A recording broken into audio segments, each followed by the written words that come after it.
네, 반갑습니다. 한국사의 해설의 품격 담은 사학도 해품사입니다. 지난 50일에 심화 전반부 해설이요 후반부 해설을 마저 다루겠습니다. 먼저 26번 다음 대화가 이루어진 시기에 경제 상황으로 옳지 않은 걸 얘기했는데, 앞서 제가 10번 때에서 경제 상황을 낸다면, 고려시대를 냈다면 보통 20번 때에서 경제 상황을 물었다. 조선 후기일 확률이 높습니다. 그래서 보통 전기보다 후기를 많이 내고, 최근에 원래 이 유형을 경제 유형이랑 문화 유형을 동시에 엮었는데, 그냥 이번에는 경제 유형만 내서 조금 난이도 낮춘 것 같아요. 아무튼 간에 시전 상인의 금난 정권 철폐를 했고 유기전이 이번 조치에서 제외됐다고 하는데, 이게 뭐냐면 그냥 말 그대로 시전 상인의 금난 정권을 철폐했다는 거는 정조 시기에 시행한 신의 통공입니다. 그래가지고 이걸 통해 가지고 정조 시기면 조선 후기구나, 이걸 이해하는 게 중요했는데, 이걸 모르더라도 선지를 통해서 알 수 있었어요. 1번 고액 화폐인 활구가 주되었다. 아까 영상에서 말했듯이 활구는 고려시대의 키워드이므로 정답은 1번이고요. 2번 담배, 면화 등 상품 작물이 재배되었다. 맞아요. 문제 제시된 시기에는 농업이 발달해가지고 쌀 외에도 여러가지 상품 작물도 재배했어요. 3번 관청에 물품을 조달하는 공인이 활동하였다. 맞아요. 이것도 광해군 시기에 시행한 대동법 이후에 등장한 어용 상인이죠. 맞는 키워드고. 4번 송산만상이 대청무역으로 부를 축적하였다. 맞아요. 이것도. 왜냐하면 문제 제시된 시기부터는 다양한 상인이 활동했다는 것을 이해하는 게 중요했고요. 5번 광산을 전문적으로 경영하는 덕대가 등장하였다. 이것도 맞습니다. 문제 제시된 시기에는 민간인들이 광산을 경영하는 게 많아졌기 때문이죠. 그래서 정답은 1번입니다.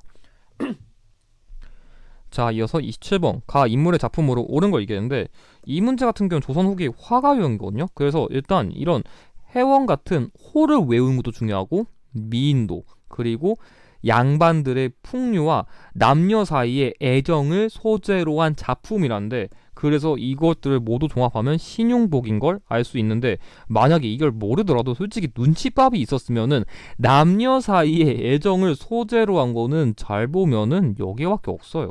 잘 봐봐요. 지금 여기 벽에서 지금 남녀끼리 지금 사랑을 나누고 있잖아요. 그런 눈치밥을 통해서 문제 키워드랑 접근하는 그런 훈련도 잘 하시면 충분히 모르는 문제도 잘 접근할 수 있습니다. 그래서 정답은 4번이고, 1번 이거는 김홍도의 씨름도예요. 김홍도의 경우에는 좀 일상과 관련된 그림을 많이 그렸고, 2번 이거는 강의 안에 고사관수도예요. 고사관수도.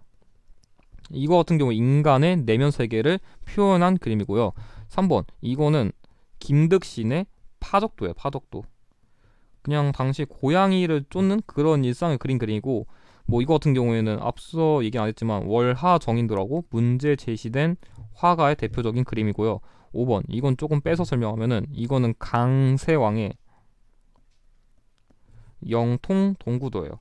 당시에 그런 원근법을 활용한 대표적인 그림이기 때문에 정답은 4번이고요. 만약에 어렵게 내면은 이런 호를 통해서만 문제를 풀어야 될 때도 있기 때문에 이런 키워드 잘 주목하시길 바랍니다. 자, 이어서 28번 밑줄근 별난에 대한 설명으로 옳은 걸 얘기했는데, 이 문제 같은 경우에는 일단 힌트가 여기 박규수란 힌트가 있고, 경상우벽사 백낙신 진주의 백성. 그러니까 이 박규수는 이 우병사 백낙신의 그런 폭정, 학정에 의해 가지고 진주 지역에 발생한 임술, 농민 봉기를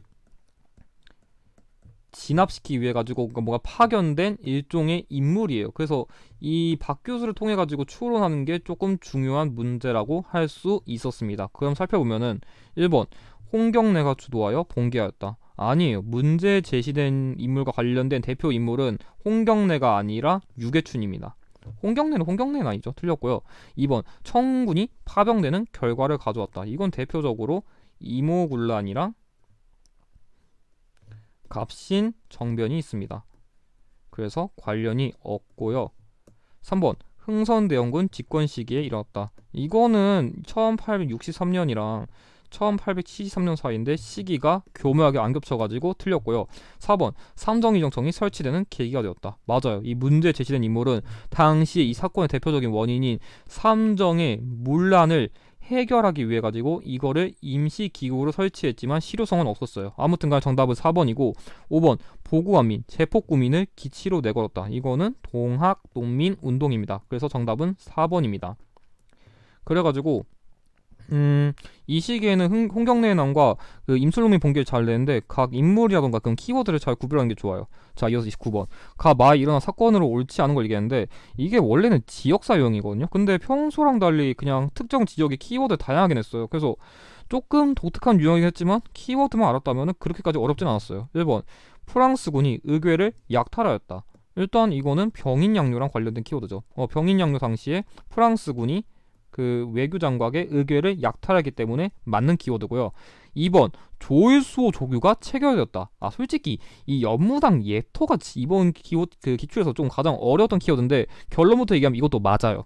왜냐하면 여기서 그 강화도 조약을 당시에 그 신원이랑 한국측 그리고 구로다 기요타카가 대표적으로 모여가지고 체결했거든요. 그래가지고 일단 이건 모른다 치더라도 3번 어제연 부대가 결사항전하였다.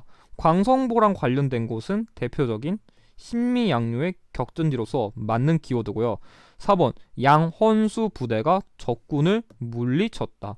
이것도 맞아요. 앞서 언급한 그 병인양요랑 관련된 키워드라서 정답은 5번인데 5번 영국군이 불법으로 점령하였다.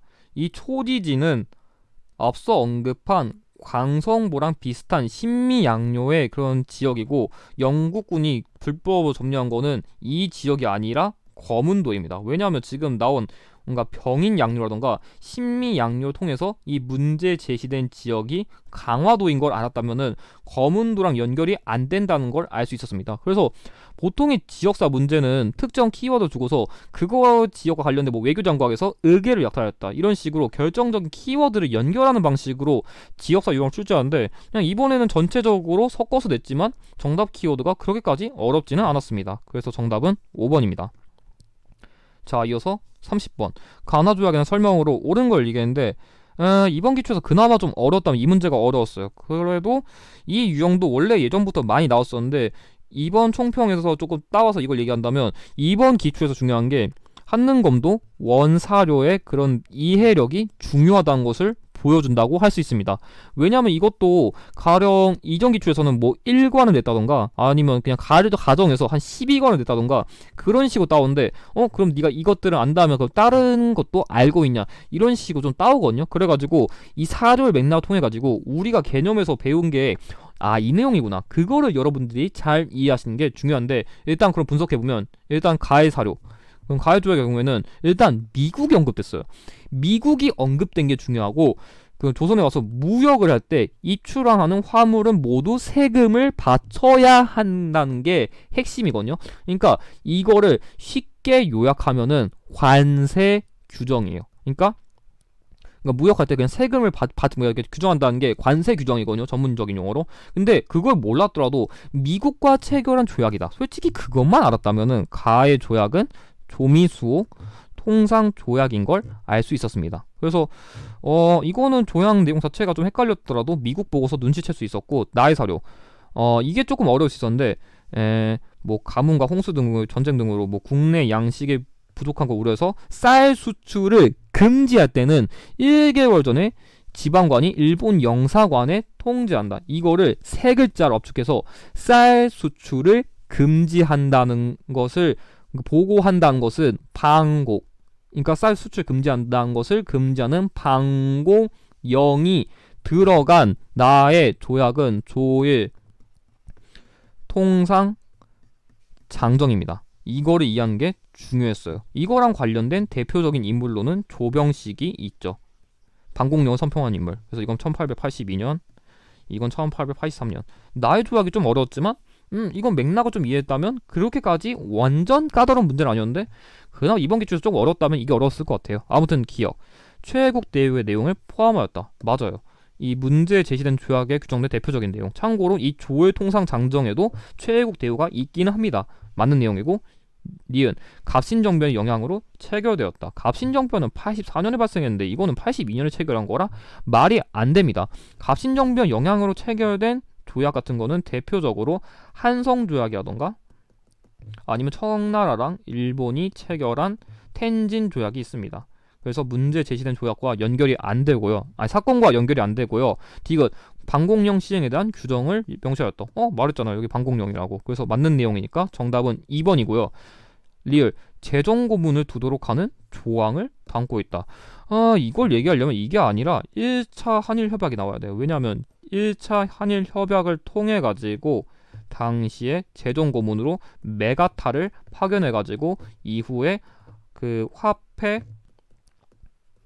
정리 사업을 주도했기 때문이죠. 그래가지고 안 맞습니다. 그래서 정답은 2번입니다. 그래서 이 사료의 맥락을 이해해서 한능검에서 이 정도의 그런 사료 분석은 필요하다는 것을 여러분들이 기억하시는 게 중요할 것 같습니다.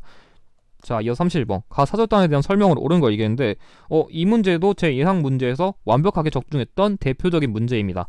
근데 이 문제는 솔직히 쉬웠어요. 키워드 찾는 거는. 왜냐? 미국 공사 부임에 대한 답례. 그러니까 말 그대로 문제 제시된 사절단은 미국에 파견된 것만 알았다면은 보빙사라는 것을 알 수 있었어요. 왜냐하면 여기 또 뭐 뉴욕, 보스턴, 그리고 미국 대통령 아소, 그냥 미국에 파견된 사절단인 거 알면 됩니다. 1번 수신사라는 이름으로 보내졌다. 틀렸죠. 지금 보빙사라고 했잖아요. 수신사는 일본에 파견됐지 미국에 파견되지 않았습니다. 2번 조선 책략을 들여와 국내에 소개하였다. 똑같이 수신사인데 이거는 2차 수신사인 김홍집이 들였기 때문에 틀린 내용입니다. 그래서 안 맞고요. 자, 3번 기기국에서 무기 제조 기술을 배우고 돌아왔다. 이거 같은 경우에는 영선사예요. 그러니까 여러분들이 세 가지 기억해야 돼요. 크게 수신사랑 영선사랑 보빙사가 직접적인 출제율이 높은데 수신사의 경우에는 일본, 영선사의 경우에는 청나라, 그리고 보빙사는 미국에 파견됐다. 이것만 잘 알았어도 조금 쉽게 풀 수 있었어요. 자, 4번 개화 반대 여론을 의식하여 비밀리에 파견되었다. 이게 조금 어려울 수 있었지만 이거는 조사 시찰단입니다. 고종의 밀명으로 그런 암행어사처럼 비밀리에 파견된 사절단. 그래서 정답은 5번인데 정권 대신 민영익과 부 대신 홍영식 등으로 구성되었다. 맞아요. 문제 제시된 그 사절단 대표 인물로서 뭐 추가적으로 뭐 서강범이라던가 육일준도 같이 알아두면 좋습니다. 그래서 정답은 5번입니다. 만약 이런 문제 어렵다면 제가 시험 직전에 올리는 예상 문제 영상 꼭 참고해주세요. 자, 이어서 32번. 밑줄은 이 사건에 대한 설명으로 옳은 걸 얘기했는데 일단 여기서는 키워드가 개화 정책에 대한 불만과 구식군인에 대한 차별 대우로 일어난 사건. 그러니까 또 구식군인이 공사관을 습격하고 흥선대원군이 사퇴 수술을 맡겼다. 근데 한능검에서 구식군인의 반란이 언급된다면 거의 7-80% 이상은 이모군란이에요. 왜냐면 구식군인의 반란이라는 키워드가 그게 잘 안 나오는데 이게 이모군란 대표적인 키워드여서 너무너무 많이 나와가지고 꼭 기억해 두실 필요가 있을 것 같아요. 1번 김옥균, 박영효 등이 주도하였다. 이거는 갑신정변이라서 안 맞습니다. 왜냐하면 문제에 제시된 인물들은 대표적인 급진개혁파라서요. 2번 이펑군주제 수립을 목표로 전개되었다. 이거는 문제 제시된 그런 사건이 아니라 독립협회예요. 근데 당시에 독립협회가 공화정을 지향한다는 혐의를 받아가지고 해산되었죠. 틀렸고요. 3번 통리기 무화문이 설치되는 배경이 되었다. 앞서 얘기했듯이 이모군란은 1882년인데 이 통리기 무화문은 1880년에 만들어졌기 때문에 연결이 안 되고요. 4번 일본 공사관에 경비병이 주둔하는 계기가 되었다. 맞아요. 이 문제에 제시된 사건을 계기로 체결된 제물포 조약에 규정된 내용이기 때문에 정답은 4번이고 5번 전국 각지에 척화비가 건립되는 결과를 초래하였다. 이건 틀렸어요. 이거는 흥선대원군과 연결되는 키워드인데 흥선대원군과 연결되는 키워드인데 굳이 이거를 언급한다면 뭐 오페르트 도굴 사건이라던가 신미양요 같은 그런 외세 침입에 의해 가지고 척화비를 건립하게 된 거죠. 그래서 정답은 4번입니다. 이 문제도 무난했어요. 자, 이어서 33번. 가 시기에 있었던 사실로 옳은 걸 얘기했는데 지금 문제 내용 보니까 동학농민운동이거든요. 그래서 이것도 좀 흐름을 잡아드릴게요. 일단 동학농민운동 경우에는 일단 조병갑의 수탈부터 시작하거든요. 그 만석보 이런 관련돼서 그래가지고 조병갑의 수탈에 저항해서 농민 봉기가 발생했는데 이거를 진압하기 위해 파견된 안핵사인 이용태가 깽판을 쳐가지고 그 백산에서 봉기하면서 4대 강령 이거를 발표한 이후에 그 다음에 황토연, 황용촌 전투를 발생하고 전주 성을 먹었더니만 당시에 그 조선 정부가 청나라에게 좀 진압해달라 요청하니까 일본군도 같이 넘어와가지고 안 되겠다 우리 화해합시다 해가지고 전주 화약을 체결하고서 직강소도 설치했는데 당시에 일본군은 안 돌아가고서 일본군이 경복궁을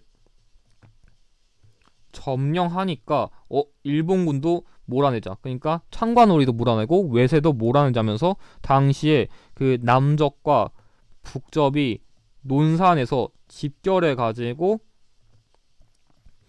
그 일본군과 관군과 우금치 전투에서 싸웠지만 결국 패배해 가지고 전봉준이 체포되면서 마무리가 되었습니다. 그래서 이 동학농민 운동 유형의 경우에는 이 흐름을 낼 수도 있고 아니면 전반적으로 낼 수 있는데 그 전반적인 흐름을 세부적 순서를 내면 이 큰 틀을 알아야 되기 때문에 좀 어려워요. 그래서 이것도 많이 헷갈린다면 제 전략집에 그 5단계로 나눠서 암기하는 방법이 있으니까 그걸 참고하시는 게 좋은데 그럼 이제 분석해 보면은 여기서는 화약을 체결했으니까 전주성에서 해산하라는 거 봤으니까 여기 나온 이 전주 화약 시점이 여기의 시점이고요. 그리고 남적과 북적이 연합해서 외적을 몰아내는데 힘을 쓰자는 거는 여기 나온 여기 사이니까 사실상 지금 답이 나오려는 게 전주 화약 이후니까 직강소 아니면 일본의 경복궁 점령이 답이 될 것 같습니다. 1번 농민군이 백산에서 4대 강령을 발표하였다. 일단 4대 강령 발표한 거는 아까 얘기했듯이 여기 시점이니까 당연히 이전이고요. 2번 우금치에서 농민군과 일본군이 격전을 벌였다. 이건 아까 얘기한 여기 시점이니까 조금 더 이후라서 안 맞아요. 3번 일본군이 군대를 동원하여 경복궁을 점령하였다. 맞아요. 왜냐하면 일본군이 군대를 동원해서 경복궁을 점령하니까 몰아내서 외적을 몰아내자는 이 흐름이 제일 자연스럽기 때문에 정답은 3번이고요. 4번 보훈에서 교조신원을 요구하는 집회가 열렸다. 이거 같은 경우에 최시영이 당시에 그 순교해가지고 이거에 대해서 반발한 걸로 일으킨 걸 알고 있거든요. 그래가지고 아예 동학농민 운동 시작하기도 전에 훨씬 이전에 발생한 거기 때문에 답이 안 맞고요. 5번 조병갑의 탄압에 저항하여 고부에서 농민 봉기가 일어났다. 이거는 여기 시점이기 때문에 안 맞습니다. 그래서 정답은 3번입니다. 이게 좀 이번에 순서를 조금 까다롭게 냈는데 이게 은근 3에서 한 번 정도는 꼭 나오는 유형이라 여러분들이 꼭 공략하실 필요가 있을 것 같습니다. 자, 이어 34번. 가, 다를 발표된 순서대로 옳게 나열한 거 얘기했는데 2번 기출의 가장 어려웠던 문제 중 하나입니다. 아마 이 문제 진짜 많이 틀렸을 거예요. 왜냐하면 이게 어려웠어요, 이게. 앞서 얘기했듯이 제가 이 한능검에서는 이 원사료를 이해하는 게 중요하다 냈었는데 솔직히 이 유형은 조금 공무원 한국사에 가까운 유형이 하거든요. 그래서 나름 변별력을 주려고 이 문제를 가져온 것 같은데 이건 솔직히 그렇게 좀 꼼꼼하게 공부했으면 엄청 어려운 문제는 아니었지만 아마 이것 때문에 다들 아마 답을 오답으로 찍었으면은 이걸 찍지 않았을까 싶거든요. 3번. 그래서 왜 아닌지 분석해드리면 일단 문벌, 양반 상인대 등급을 없애고 귀천에 관계없이 임제를 선발하고 공노비와 사노비에 관한 법을 일체 혁파한다. 이게 뭔 말이냐면은 한마디로 그런 신분의 그런 등급을 없앤 신분제 폐지랑 관련된 키워드이기 때문에 문제 제시된 첫 번째 사료는 1차 갑오 개혁입니다. 자, 두 번째 나의 사료. 청나라에 의존하는 생각을 끊어버리고 자주 독립의 기초를 튼튼히 세운다는 것 때문에 제가 보기에는 이 청나라 보면은 어디서 좀 공부하신 분들은 이거 갑신정변에 혁신정강 14조에 있는 그 제1조랑 헷갈릴 수 있었지만 그렇게 접근하면 안 되는 게 혁신정강 14조의 제1조는 흥선대원군을 빠른 시일 내에 귀국시키고 청나라에 대한 조공을 청산한다고 써 있거든요. 그래서 이걸 잘 구별하려면 그 갑신정변 혁신정강 14조는 흥선대원군이라는 내용이 있어야 됩니다. 그래가지고 이거는 갑신정변의 혁신정강 시사조가 아니고요. 왕실사무와 국정사무를 분리하는 그런 내용을 규정한 2차 갑오개혁 시기의 홍범 14조예요. 그래서 제가 보기엔 이거 헷갈렸으면 다 3번으로 찍었을 것 같아요. 그래서 이거를 보고서 안 낚이고 최대한 키워드는 종합적으로 이해하는 게 중요했다고 할 수 있고요. 마지막 짐이 신민에 앞서 머리카락을 자른다. 그냥 이 말 그대로 그런 머리카락을 자른다는 얘기는 단발령을 말하는 거거든요. 그러니까 단발령을 언급한 의미 개혁을 말한 것입니다. 그러니까 1차 갑오개혁, 2차 갑오개혁, 그리고 3차 갑오개혁 또는 을미개혁이라고 불리는 이 순서대로인 1번이 정답입니다. 이게 한능감이 최근 난이도 높이려고 뭐 갑오개혁, 뭐 그 갑신정변 혁신정강 시사조, 2차 갑오개혁, 뭐 을미개혁, 광무개혁 이런 거를 조금 그렇게 구별해서 내는 문제가 많거든요. 그래가지고 이것들의 그런 각자 핵심적인 그런 개혁 사례를 정확하게 구별하는 것이 중요하다고 할 수 있습니다. 그래서 정답 1번입니다. 자, 이어서 35번. 밑줄은 관계가 발급되던 시기에 볼 수 있는 모습으로 가장 적절한 걸 얘기했는데 이거는 그냥 그것만 이해하시면 됩니다. 여기 나온 지게. 그러니까 지게랑 관련된 사업을 했고 여기 나온 광무를 연어로 사용한 거 뭐겠나요? 그냥 솔직히 광무만 보고서도 이거 광무개혁인가? 그렇게 이해해서 좋고요. 아니면 이 그러니까 지게 사업을 실시한 대한제국 시기의 사실로 이해해서 좋습니다. 근데 조금 팁을 드리면 제가 만약에 이 문제에서 광무개혁을 냈다면 이렇게 광무개혁이 또 내지 않아요. 그러니까 똑같은 문제는 또 안 내니까 먼저 여기 광무개혁이 있나 없나 헷갈리죠. 그럼 다른 문제를 비교해보세요. 똑같은 거 절대 안 냅니다. 아무튼 1번 영남 만인소에서 동참하는 유생. 이거는 조선 책략이 유포된 이후에 1881년에 발생한 거기 때문에 시기가 안 맞아요. 2번 원수부에서 업무를 처리하는 관리. 참고로 이건 87년부터 1910년까지인데 87년이야 97년이야? 그래가지고 이 원수부란 거는 황제 직속 군대 같은 거거든요. 그래가지고 대한제국 시기의 대표적인 키워드로서 정답은 2번이고요. 3번 남영군 묘를 도굴하려는 독일 상인. 이 오펠트 도굴 사건이 언급되려면 1868년이기 때문에 이전이고요. 4번 제너럴 셔머너를 불태우는 평양 관민. 그러니까 제너럴 셔머너 사건이 발생한 거는 1866년이라 역시 이거 둘 다 안 맞고요. 5번 통신사를 수행해 일본으로 가는 역관. 통신사는 이렇게까지는 몰라도 되는데 1811년에 파견된 게 마지막이에요. 그러니까 순조시기에 파견된 게 마지막이기 때문에 그냥 대한제국과 관련된 키워드만 찾으면 됐습니다. 그래서 정답은 2번입니다. 이 문제는 그렇게까지 어렵지는 않았습니다. 자, 이어서 36번. 다음 자료를 활용한 탐구활동으로 가장 적절한 거 얘기했는데 이 문제는 제가 이 유형 강조할 때 가장 많이 강조하는 정말 중요한 사료인데 핵심은 그거예요. 중추원은 아래한 열거 상황을 심사하고 의정하는 곳으로 한다. 그러니까 중추원을 일종의 의회 기능처럼 규정하고 특히 이 자료가 언급된 거는 대황제 폐하가 글로 칙수한다. 그러니까 황제라는 게 언급되려면은 광무개혁, 그러니까 즉 대한제국 시기 이후거든요. 그러니까 대한제국 시기에 중추원을 의회처럼 뭔가 개혁하자. 그러니까 이 사료의 맥락은 어떤 거냐면 한마디로 표현해서 중추원을 의회처럼 만들자는 중추원 관제를 발표한 거예요. 그러니까 중추원 관제는 독립협회가 그 관민공동에서 그 발표한 헌의 6조에 규정돼 있다. 이거를 이해하는 게 중요했어요. 그러니까 독립협회를 왜 이런 식으로 바꾸지? 아니 그걸 모르겠다. 왜 황제가 언급되지? 이런 맥락을 통해서 이해하는 게 중요했어요.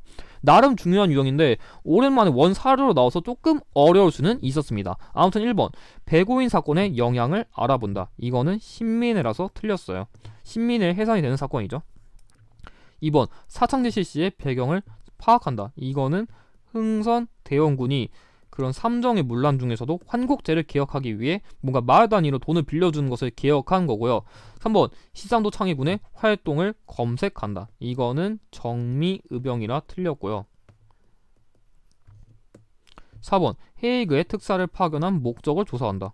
이거는 그냥 을사늑약의 부당성을 알리기 위해서 고종이 몰래 파견한 거기 때문에 틀렸고요. 5번 관민공동에서 결의한 헌의욕조의 내용을 분석한다. 제가 아까 설명한 내용 그대로죠. 정답 5번입니다.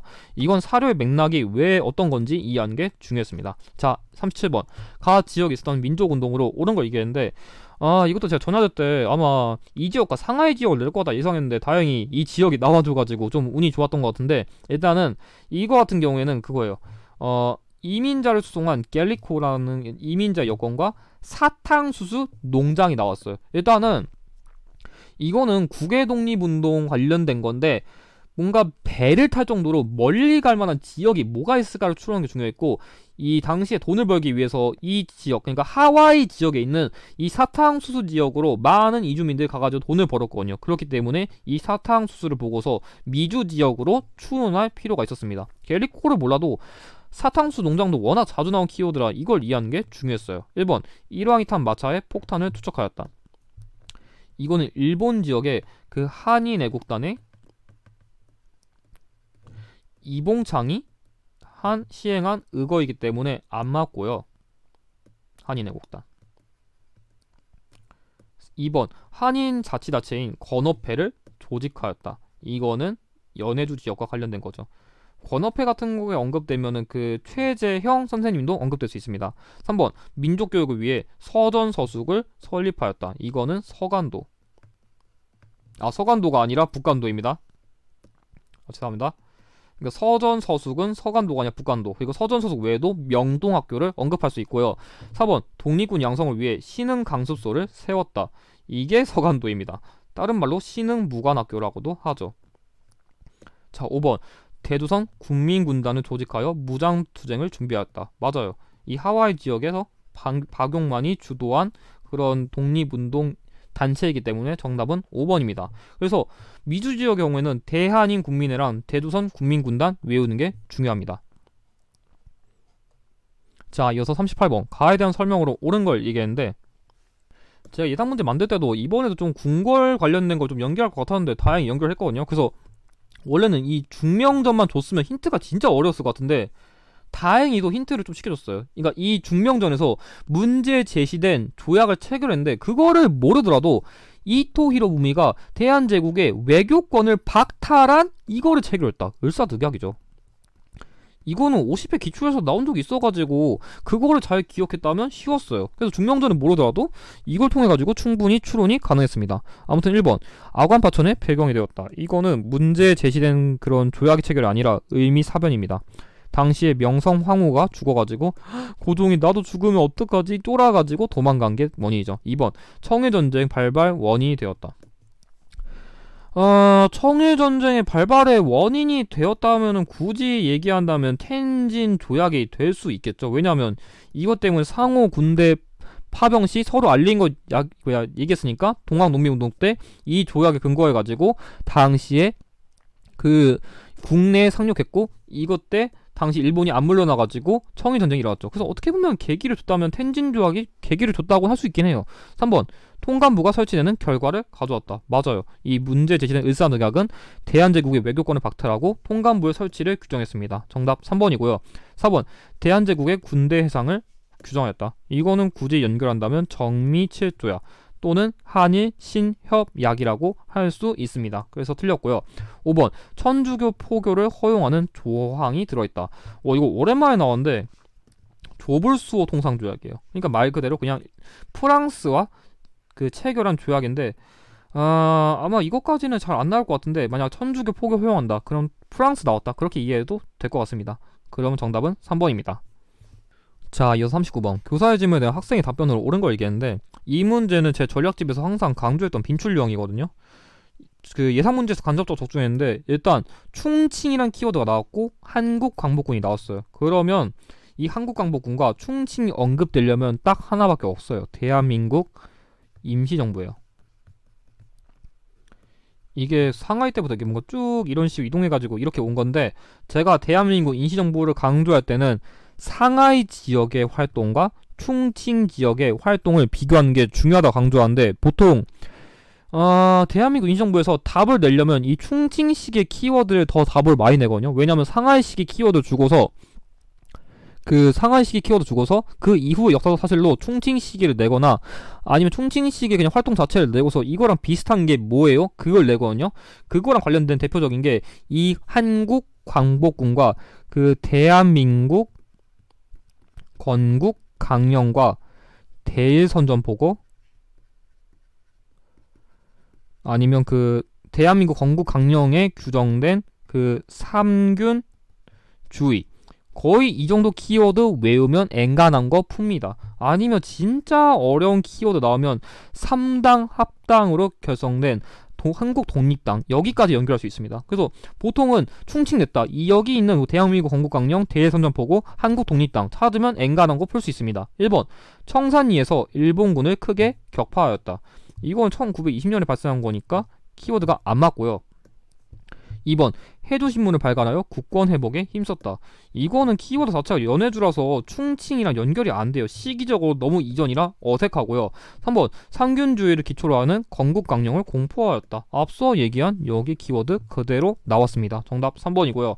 4번 오산학교와 대성학교를 세워 민족운동을 전개하였다. 이건 신민회랑 관련된 키워드라 안 맞아요. 어쨌든 간에 충칭 시기에 대한민국 임시정부의 키워드를 찾는 게 중요하니까요. 5번 임시사료 편찬회를 두어 한일관계 사료집을 간행하였다. 이거는 충칭 시기가 아니라 상하이 시기의 활동이기 때문에 틀렸습니다. 그래서 정답은 3번입니다. 이 유형 은근 한능검에서 좋아하는 유형이라 상하이 시기랑 충칭 시기의 활동 잘 비교하시는 것을 권장드립니다. 자, 이어 40번 다음 법령이 시행된 시기에 있었던 사실로 옳은 걸 얘기했는데 이 문제도 별로 안 어려웠습니다. 왜냐하면 일단 즉결은 정식 재판을 하지 않고 피고인의 진술을 듣고 증빙을 취조한 후 곧바로 원도한다는 게, 그러니까 이걸 한마디로 욕하면 즉결 처벌권이에요. 그 당시에는 그냥 너 잘못했어 그럼 그냥 바로 처벌한다, 좀 그런 식으로 일종의 공포정치를 했고, 특히 태영 나왔으면 1910년대예요. 그러니까 1910년대 일제감정기 사회상인데 이때 키워드로는 이런 즉결처벌권, 태영, 회사령, 아니면 토지조사 사업, 아니면 뭔가 그 교사가 제복을 입고 칼을 차는 그런 공포랑 관련된 키워드랑 일제가 처음 정령했으니까 그런 경제적인 것을 억압하는 키워드가 많습니다. 그래서 공포랑 관련된 키워드가 1910년대의 핵심 키워드다. 그렇게 이해하시는 게 좋아요. 아무튼 1번 방문구 설치하여 한성순보를 발행하였다. 한성순보가 처음 나온 건 83년이니까 어색해요. 심지어 84년에 폐강됐어요.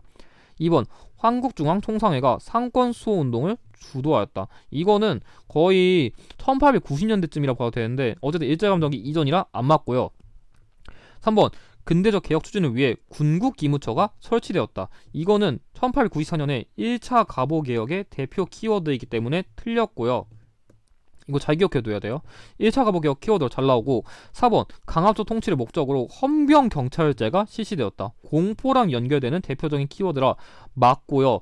4번이 아니라 5번 일본의 진 빚을 갚자는 국채보상운동이 전개되었다. 이거는 1907년이니까 역시 일제감정기 시기 이전이라 안 맞습니다. 정답 4번입니다.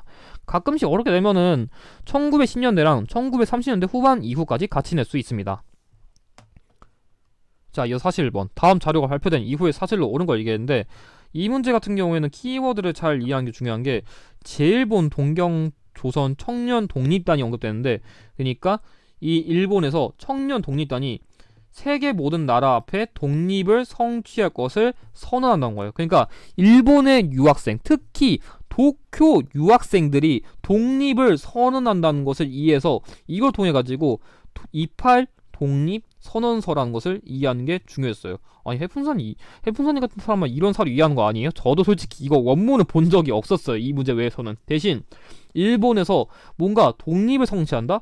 아, 이걸 보고서 일본에서 뭔가 독립 선언을 한 게 나중에 3.1 운동에 영향을 줬다는 건 알고 있었거든요. 그래가지고 제가 보기에는 이걸 통해 가지고 뭔가 3.1 운동과 관련된 키워드를 내겠다, 그거를 이해하는 게 중요했어요. 1번 박상진 등이 대한광복회를 결성하였다. 이거 1915년이라 안 맞고요. 2번 황성신문에 시리아 방송대국이 게재되었다. 이거는 을사늑약과 관련된 키워드라서 시기가 역시 일제감정기 이전이라 안 맞고요. 3번 독립협회가 중심이 되어 독립문을 건립하였다. 이 단체도 1890년대 후반에 활동했기 때문에 안 맞습니다. 한 1896에서 98년쯤? 그래서 한 96에서 98년쯤에 활동한 단체이기 때문에 틀렸고요. 4번 고종의 밀지를 받아 독립의금부가 조직되었다. 이 단체가 조직된 것도 1912년이라 다 틀리고요. 5번 민족대표 33인이 명의의 독립선언서가 발표되었다. 그게 3.1운동회 때 발표되었던 바로 기미 독립선언서입니다. 그거를 이해하는 게 중요했어요. 그러니까 28 독립선언서 이후에 국내에서 기미 독립선언서를 발표해서 3.1운동이 발발했다. 이거를 이해하는 게 이 문제의 포인트였습니다. 그러니까 3.1운동 유형 낸 거예요. 솔직히 말하면. 그렇게 이해해도 이 문제는 풀 수 있었습니다. 그래서 정답은 5번입니다. 자, 42번. 밑줄은 이 운동에 대한 설명으로 옳은 걸 얘기했는데 이 문제도 대표적인 적중 문제였어요. 일단 여기 나온 진주라는 게 중요했고 또한 그 공평, 애정 이런 식으로 뭔가 이 운동은 공평, 애정, 평등, 사랑 이런 식의 단어를 언급하고 백정에 대한 권익보호를 목적으로 해서 전개되었다. 그러니까 백정의 신분, 향상 운동과 관련된 이거는 형평운동이에요. 이게 진주 지역에서 발생한 게 여러 가지가 있는데 대표적으로 그 앞서 다룬 임술노미봉기랑 형평운동이 있습니다. 이거 대표적인 제 예상문제 빈출 유형이었어요. 그래가지고 이런 것들을 잘 구별하시는 게 중요합니다. 1번 어린이날을 정하고 잡지 어린이를 발간하였다. 이거는 천도교랑 관련된 키워드예요. 참고로 이 어린이날 정한 거는 방정환이기 때문에 틀렸고요. 2번 조선 형평사를 조직하여 사회적 차별에 맞섰다. 아까 얘기했잖아요. 형평. 그러니까 연결되죠. 정답 2번이고요. 3번 계몽서적의 보급을 위해 태극서관을 설립하였다. 이거는 신민회라 틀렸습니다. 신민회. 아마 신민회 유형도 좀 조만간 낼 것 같아요. 4번 일제가 이른바 문화통치를 실시하는 결과를 가져왔다. 이거는 문제 제시된 운동이 아니라 3.1운동이에요. 아까 얘기한. 그래서 틀렸고요. 5번 라이징 선 석유회사의 조선인 구타 사건을 계기로 시작되었다. 이거는 원산 총파업이기 때문에 틀렸습니다. 그래서 정답은 2번입니다. 이 문제도 크게 어렵지 않았습니다. 자, 이어서 43번 다음 인물의 활동으로 옳은 걸 얘기했는데 이번 50일에 또 다른 최고 난도 문제였어요. 가장 오답률이 높았던 문제 중 하나가 이거일 거예요. 근데 솔직히 말하면 이 인물은 50회 인물 유형에 비하면 그래도 쉽긴 쉬웠어요. 솔직히 말하면. 왜냐면 이 인물은 기출에서 몇 번 나온 적이 있어요. 심지어 기본편이랑 중급편에서 이거랑 관련된 문제가 그대로 나온 적이 있었는데 그래서 엄청 까다로운 유형까지는 아니었는데 제가 보기 이 문제 틀렸으면은 거의 다 이걸로 틀렸을 거예요. 이걸로. 왜냐면 여기 이것 때문에요. 어딨어? 조선은행 대구지점 폭파 사건에 연루돼서 그리고 김원봉이 세운 조선혁명 군사정치간부학교 1기생이란 키워드를 보고서 김원봉이 언급되면은 의열단 아닌가 하고서 의열단과 관련된 이거 찍었을 텐데 그렇게 푸시면 안 돼요. 총평을 다루기 위해 마지막 힌트를 드린다면 제가 두 가지를 강조드릴게요. 첫 번째, 키워드는 제발 종합적으로 보세요. 그리고 인물 유형에서 쓸 수 있는 꼼수 제가 하나만 전달드리겠습니다. 생몰 연도랑 성씨를 주목하라. 이거 엄청난 꼼수입니다. 제가 일단 이 인물을 모른다는 가정하에서 한번 풀어볼게요. 그럼 선지분석 먼저 해볼게요. 1번 종로경찰서에 폭탄을 투척하였다. 이 종로경찰서에 폭탄을 투척한 건 김상옥이에요. 그리고 2번 저항시 광야 절정 등을 발표하였다. 일단 이건 이육사죠. 일단 문제 제시된 인물 모른다고 가정하고 설명할게요. 3번 친일파 이완용을 습격하여 중상을 입혔다. 이거는 이재명이라 틀렸고요. 4번 영화 아리랑의 제작, 감독, 주연을 맡았다. 이거는 나운규. 그리고 조선 국호군 강조하는 한국 통사를 저술하였다. 이거는 박은식 선생님이라 틀렸어요. 일단 박은식 선생님이에요. 그러니까 잘 봐봐요. 일단 저는 이거밖에 모르겠어요. 솔직히 키워드가 이 초인이라는 이 문제 제시된 인물이 저술한 시 이것도 있고 이 사진 힌트도 있고 힌트 정말 많이 줬거든요. 근데 일단 모르겠단 말이에요. 그러면 첫 번째로 일단 선지부터 봐요. 그럼 봐봐요. 본명은 이원록이래요. 잘 생각해봐요. 제가 이 인물 감히 폄하하려는 건 아니지만 만약 문제에 제시된 인물이 탈룰라를 하시는 게 아니라면은 이 인물이 개명을 해도 이 땡땡이실 거예요. 성씨까지 바꿀 정도로 그러진 않을 거란 말이에요. 그럼 잘 봐봐요. 이 인물이 본명이 이원록이니까 이 땡땡씨라면 잘 봐요. 김상옥. 이 씨 아니죠? 자, 일단 2, 3, 4번은 맞고 4번 나홍규 성씨 안 맞아요. 5번 안 맞아요. 벌써 2번, 3번 나눠졌어요. 지금 성씨만 봐도 이 인물은 답이 될 수가 없습니다. 그렇기 때문에 이거 보고서 풀었어야 돼요. 그럼 자 2번, 3번인데 그러면 헷갈린단 말이에요. 그러면 자 다른 힌트. 생몰연도 1904년에 태어났대요. 근데 잘 봐봐요. 조금 공부를 꼼꼼하게 하신 분들은 이 친일파 이완용의 습격이라는 게 일사늑약에 저항한 사례인 걸 알거든요. 이게 정확하게 한 1909년쯤인데 일단 이거 모른다 가정해도 일사늑약에 저항한 사례인데 잘 봐봐요. 이 인물 1904년에 태어났어요. 이거 하려면 최소한 거의 나중에 발생한다 치더라도 4년 5년인데 이 인물이 그러면 이걸 그대로 한다면은 한 4살 5살 때 친일파 이완용을 습격한다는 게 말이 되겠나요? 말이 안 됩니다. 그렇기 때문에 속을 수 있는 거예요. 와, 솔직히 4, 5살에 이완용 습격해서 중상을 입힐 정도면 우리가 모를 만한 인물은 아닌 것 같아요. 아기장수도 아니고 이 인물이. 그런 식으로 유추해서 찍을 수가 있었어요. 그렇기 때문에 문제의 키워드를 모르겠다면 이런 힌트 버리지 마세요. 한능검이란 거는 최대한 사진 이런 힌트들을 모두 종합해서 접근하는 유추형 시험이지 이거 하나 보고서 이렇게 띡 찍는 시험이 아니에요. 그렇기 때문에 어려운 인물 나온다 이런 힌트까지 모두 긁어가지고 최대한 추론하신 것을 권장드립니다. 아무튼간에 이 인물은 이혹사로서 그 당시에 뭔가 좀 이런 의거 활동도 많이 했지만 이런 문학 작품도 많이 남긴 인물이라는 것을 기억해 두시는 것을 권장드립니다. 그래서 이런 풀이법 꼭 기억해 두시는 것을 권장드립니다. 자, 이어서 44번 가 부대의 활동으로 옳은 걸 얘기했는데 일단 이 문제의 경우에는 이 1929년에 조직되었고 남만주에서 항일 무장투쟁을 전개했으며 영능가 전투 그리고 1930년대 한중 항일 연합 작전 그리고 총사령 양세봉 힌트 진짜 많이 줬어요. 그러니까 이 조직의 경우에는 1929년에 조직됐지만 활동은 실질적으로 당시 그 중국 의용군과 연합작전을 전개하였으며 특히 양세봉 나오고 이거 나온 이 문제 제시된 부대는 조선혁명군인 것을 알 수 있어요. 평소에 비하면 힌트를 진짜 많이 주긴 했어요. 아무튼 1번 흥경성에서 일본군을 격퇴하였다. 정답입니다. 그래서 조선혁명군의 전투는 대표적으로 영흥 이렇게 외우라고 합니다. 아무튼 정답 1번이고요. 2번 호과당 전투에서 크게 활약하였다. 이거의 경우에는 조선의용대. 이게 좀 어려운 키워드지만 좀 외워두실 필요가 있어요. 3번 대전자령 전투에서 큰 전과를 올렸다. 이거의 경우에는 한국 독립군. 한국 독립군과 관련된 전투로는 대표적으로 쌍성보랑 대전자령 전투가 있죠. 4번 중국 팔로군에 편제되어 항일 전선에 참여했다. 이거 조금 어려운 키워드인데 조선의용군입니다. 자, 5번 연합군과 함께 인도, 미얀마 전선에서 활동하였다. 이거의 경우에는 한국 광복군입니다. 한국 광복군이 출제될 때는 연합군과 관련된 키워드가 자주 언급됩니다. 그래서 정답은 1번입니다. 자, 이어 45번 밑줄근 의거를 일으킨 단체에 대한 설명으로 옳은 거 얘기했는데 이 문제가 좀 재밌긴 했었거든요. 이 문제가 좀 사려가 독특했는데 뭐 시게마스 마모루랑 뭐 이거까지 연결했었는데 이거 모르더라도 윤봉길의 상하이 홍커 공원 이거 알았으면 딱 나와야죠. 한인애국단.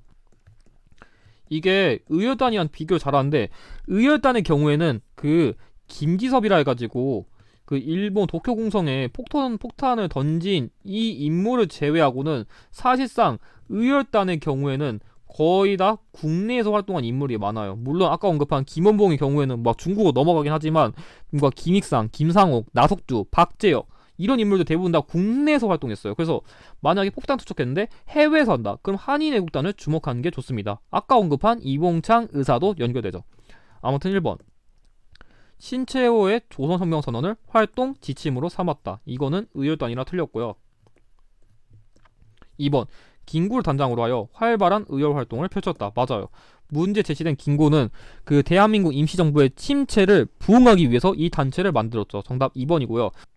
자, 3번 조선 총독을 저격한 강우규가 단원으로 활동하였다. 이거는 대한 국민 키워드가 좀 어려운데 대한국민 노인 동맹단이라는 단체거든요. 근데 이거 뭐 잘 모르더라도 그냥 이 강우규라는 인물께서 그 당시에 남대문역에서 그 사이토 총독에게 폭탄을 투척했다. 그것만 아셔도 충분합니다. 아마 이 단체까지 이렇게 어렵게 내진 않을 것 같아요. 4번 이상재 등의 주도로 밀립대학 설립운동을 전개했다. 이건 말 그대로 밀립대학 기성회인데 당시 이거 실패해가지고 지금 서울대학교의 전신인 그 경성제국대학교가 만들어졌고 5번 진상 조사단을 파견하여 광주 학생 항일운동을 지원하였다. 이거는 신간해라 틀립니다. 그래가지고 정답은 2번입니다.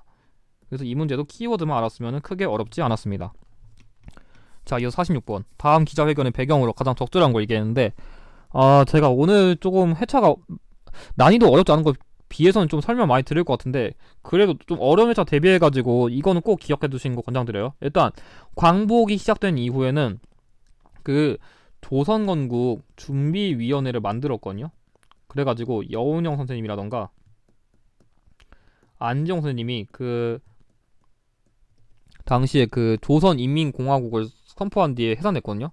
그래가지고 이거 선포했는데 미군정이 그걸 인정하지 않고 당시 모스크바에서 삼상 회의를 개최해가지고 당시 뭐 신탁 통치는 뭐 언제까지 하고 임시정부 어떻게 하고 그런 걸 규정했는데 당시에 뭔가 찬탁이라던가 반탁 운동이 벌어졌어요. 그 신탁 통치에 대해서요. 그러다가 이후에 좀 이 모스크바 삼상 회의에 대한 그런 실질적인 그런 논의를 하기 위해서 미소 공동위원회가 그 서울에 있는 덕수궁 석조전에서 처음 개최됐는데 이 미국이랑 소련이 말이 더럽게 안 통해가지고 결렬되니까 당시에 이승만이 정읍 발언을 통해가지고 남한만이 얼른 정부 수립하자고 하니까 안 돼 하면서 당시에 여운형 선생님과 김규식을 중심으로 자화장위원회를 만들어가지고 빨리 미소공동위원회도 개최하고 여러가지 요구사항을 결의했는데 여운형 선생님이 암살돼가지고 실패해가지고 2차 미소공의도 열었지만 실패해가지고 그때 유엔에게 넘겨가지고 빨리 남북 문제 좀 어떻게 해결해주세요 문제를 이관했는데 당시엔 통일정부를 수립하려고 했는데 북한이 말을 더럽게 안 들어가지고 남한만의 선거를 하려고 하니까 김구 선생님이 남한만의 정부는 안 돼 하면서 남북 협상을 시도하면서 뭐 당시에 그 북한에 넘어가가지고 남북 지도자 연석회의를 통해가지고 그런 논의사항을 규정했지만 역시 실패해가지고 결국 50 총선거가 시행되었고 결국 대한민국 정부가 수립되었습니다. 이것도 흐름 문제로 잘 나오기 때문에 꼭 기억하실 필요가 있어요. 아무튼 간에 근데 문제 제시된 시점은 잘 봐봐요. 이 군정장관이 아놀드 소장이라는 게 미국 인물인데 신탁 통치에 관한 질문에 대해서 다음과 같은 견해를 표명하고 일문인답을 했다는데 그러니까 신탁 통치를 언급했으니까 이 신탁 통치가 언급되려면 이 시기가 돼야 돼요. 이 시기. 이 모스크바 삼상회의를 계기로 신탁 통치에 대한 얘기가 나왔고 이거에 대해서 신탁 통치 좋아요, 나빠요가 얘기가 나왔기 때문이죠. 그래가지고 그거에 대한 배경을 이해하는 게 중요했는데 아무튼 1번 자화업자 7원칙이 발표되었다. 이거 같은 경우에는 여기 나온 자화업자 위원회 활동이기 때문에 문제 제시된 시점보다 이후라서 안 맞고요. 2번 제1차 미소공동위원회가 결렬되었다. 이거는 여기 시점이라서 확실히 뒤라서 안 맞고요. 지금 우리가 보는 시점은 이쯤이라 봐야 됩니다. 이쯤. 3번 모스크바 삼국 외상회의가 개최되었다. 맞아요. 이걸 계기로 신탁 통치에 대한 논의가 규정됐기 때문에 정답 3번이고요. 4번 반민족행위 특별조사위원회가 구성되었다. 이거는 이 정부가 수립된 이후에 당시에 그 재헌 국회에서 농지개혁과 더불어서 친일파를 청산하기 위해서 만든 법이기 때문에 훨씬 뒤라서 안 맞고요. 5번 유엔 소총회에서 남한만의 단독 총선거가 결의되었다. 이건 여기죠, 여기. 그래서 당시에 이것만 결의되니까 김구 선생님이 안 된다면서 남북 협상을 시도했기 때문에 다 이후라서 정답은 3번입니다. 이것도 흐름이 어렵긴 한데 은근 2회에서 3번, 3회에서 3번을 꼭 나온 유형이라 여러분들 이 흐름을 꼭 기억하실 필요가 있습니다. 자, 이어 47번 가나 사이에 시기 있었던 사실로 옳은 거 얘기했는데 이번에 순서가 좀 설명할 게 많네요. 이것도 좀 간단하게 풀어드리면 아마 이 문제 외에는 더 이상 설명드릴 거 없으니까 조금 힘드시더라도 이것까지는 좀 가져가실 필요가 있을 것 같아요. 일단 당시에 이 문제 제시된 이 6.25 전쟁이란 거는 그 북한의 남침에 의해서 발생한 건데, 당시에 처음에는 이렇게 한반도가 이렇게 있다 치면은 오지게 내려왔어요. 1단계는.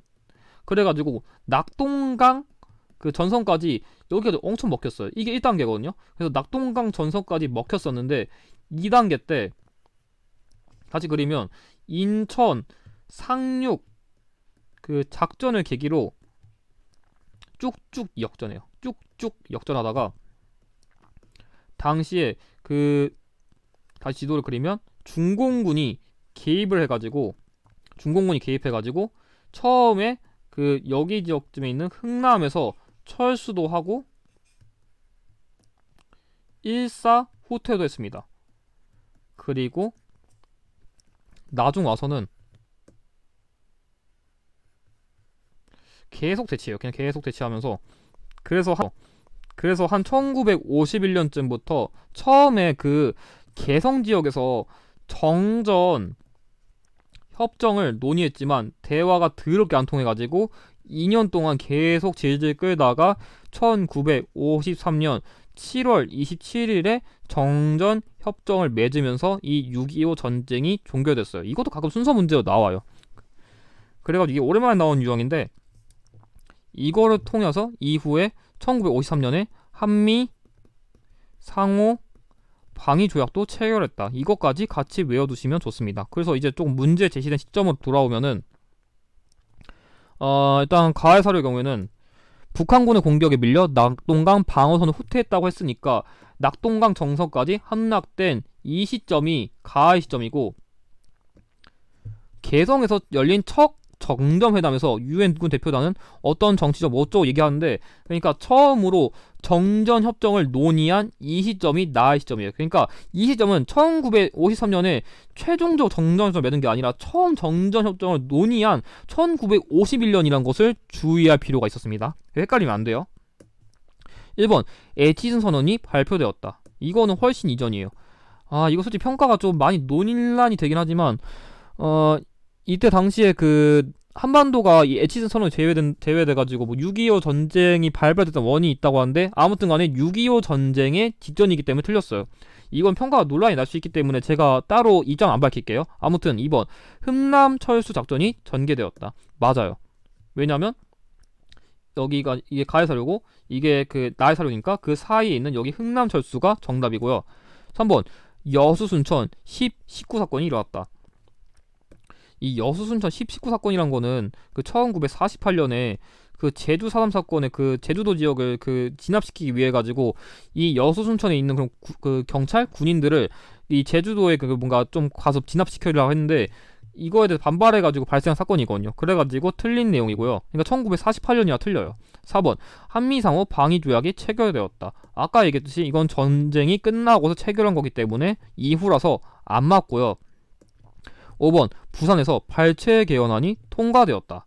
그래서 아마 제가 보기에 이거를 1953년 정전협정을 헷갈렸으면 이것도 1952년이라 헷갈릴 수 있었지만, 이 문제 제시된 시점은 1951년에 시작된 첫 정전협정이기 때문에 시기가 안 맞습니다. 그래서 정답은 2번입니다.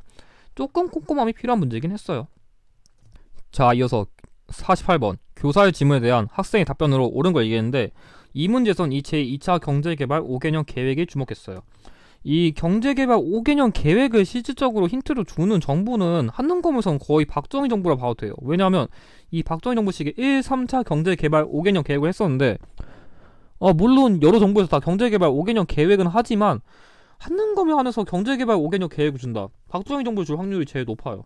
그래가지고 이거 좀 참고하면 좋을 것 같아요. 아무튼 1번 경부고속도로가 개통되었다. 맞아요. 문제 제시된 정부 시기의 대표적인 그런 도로 확장 정책으로서 정답 1번이고요. 2번 귀속재산 처리법이 제정되었다. 이거 조금 어려울 수 있는데 1949년에 이승만 정부 시기에 했던 정책이라 안 맞고요. 3번 경제협력 개발기구에 가입하였다. 이거 같은 경우에는 김영삼 정부 시기라 안 맞고요. 4번 미국과 자유무역협정을 체결했다. 이거는 노무현 정부 시기 키워드. 체결은 노무현 정부, 그 발효는 이명박 정부. 5번 대통령의 긴급 명령으로 금융실명제가 실시되었다. 이것도 김영삼 정부라 안 맞습니다. 그래서 정답은 1번입니다. 이 문제는 무난했어요. 자, 이어서 49번 가민주화 운동에 대한 설명을 옳은 거 얘기했는데 이 문제도 좀 재미있었던 게 어떻게 보면 최근 역사적 이슈를 반영했다면 반영했을 수도 있어요. 왜냐하면 이 문제 제시된 임을 위한 행진곡을 만든 인물이 고 백기환 선생님이거든요.